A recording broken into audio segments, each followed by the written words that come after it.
Welcome back, and we've got an interview coming up now that Pavita, another interview that she did with philosopher and author of Unveiling Reality, John de Ruiter. John is a Canadian-born philosopher who speaks of truth underlying existence and consciousness and lays bare the distortion through which humanity ordinarily perceives it. John de Ruiter's revelatory practical philosophy of life offers a release from the bondage of self-generated mental and emotional illusion into an absolute freedom of what is real. Sounds so interesting. And explains that the easiest, most effortless and perfect answer can be known by all. It only requires core-splitting honesty, and that will cost you your entire self-created existence. All sounds very simple. Here's the interview with Pavita. So, John de Ruiter, welcome to the show, Love, Life and Laughter. Thank you. You are, according to your biography, a Canadian-born philosopher, speaking of truth, underlying existence and consciousness. I watched a video of yours last night, and one of the things that really touched me on a very deep level was you were speaking about bringing profound reality, or bringing profound reality into alive. Can we start there, and can you talk a little bit about that, please? Profound reality is something that's usually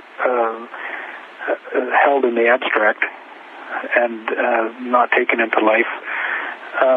So in many cases, it's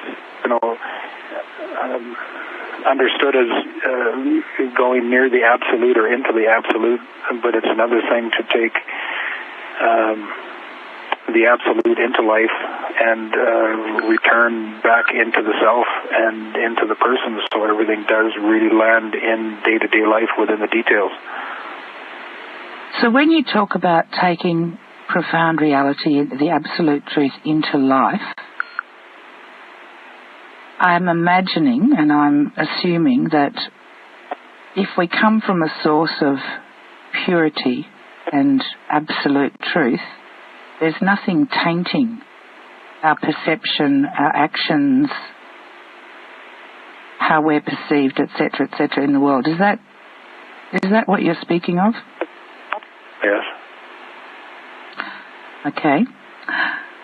So in your meetings, what happens in the meetings? In the meetings, I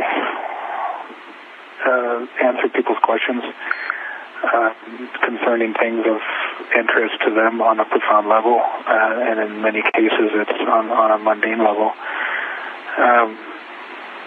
Aside from the answering of questions, I connect with people on a deeper level, depending on how deep the access is allowed into them within the connection. If it's allowed on a very deep level, then I'll be what they are in what they first are, and in being the same as that, then there's no experience of a threat. So there's a very profound communion that takes place, and a very profound meeting that takes place, because people do trust what they first are. So when they experience the same thing in me, they have no reason to not be in communion with that. So it's there's a profound nurture and a recognition of goodness that they experience. And this depth that you speak of in each of us, that you are, you say as much as it is allowed or as much as it's accessible. What determines the accessibility and allowance of that depth in me?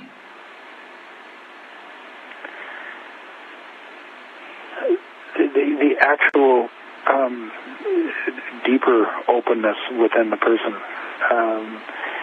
A person can be closed on the surface, and yet behind that and deeper than that be profoundly open. So I'm not going by what is there on the surface, but only what there is on the deeper level. So I'm circumventing all of the persona and what is there on the surface within the person and what is there on the surface even within the self. As soon as there's something deeper than that, where the openness is coming from, then it's that I'm reaching and responding to. And it would appear to me, in watching your video and having sat with you a few years ago, that the transmission or the opening that occurs has actually little to do with the words, and it somehow is dependent on, for me anyway, it's been dependent on the ability to allow you in. Does that make sense? Yes. The transmission can be very similar to the words, and it can be very different from the words. But still, the transmission is really everything of what's taking place in meetings. Without the transmission, everything that's discussed would be merely academic. Right. And when you say academic, by that do you mean intellectual or part of the mind? Yes. Okay. But it's not based in a profound, dear reality. So it's not profoundly real then. It's real only in as much as it's occurring in a person's mind. So that would be a much more of a superficial reality. So I would imagine that most of the people that come to sit with you, as most of the people in the Byron Shire who go to sit with teachers, are searching for something. We're all looking for this freedom, this love, this depth, this... I don't know how to really articulate it, but there's some attraction to moving beyond the superficial and moving beyond the external illusion, if you like, into something deeper. What can people do, if anything, or not, to support this deepening? The biggest thing that they can engage in is a profound honesty. Without the profound honesty, the openness to expand within the mind or expand in their perceptual reality can go awry and be skewed. With the profound honesty, there's a cutting all the way through to as deep as that honesty goes. Without the honesty, the reality is left to be relative. And by that honesty, you're talking, I imagine, of an internal honesty, something on the inside where we need to really... And I guess the question that comes up for me, and I may seem a bit silly asking it, but it's like I would say to you that I always do my best to be honest. And I always tell the truth about the internal workings and mechanisms of myself to myself in inquiry as best I can. And yet I don't really know if I'm truly being honest or if that is masked by some other system, if you like, or... It can be easily masked by mechanisms put in place to protect you from going deeper than your person and going even deeper than yourself.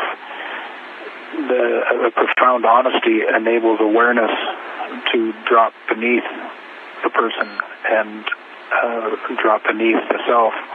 To drop beneath the self, then there would be a response to what awareness is knowing that has to do with nothing of the self and has only to do with what's recognized and known and what's deeper than the self.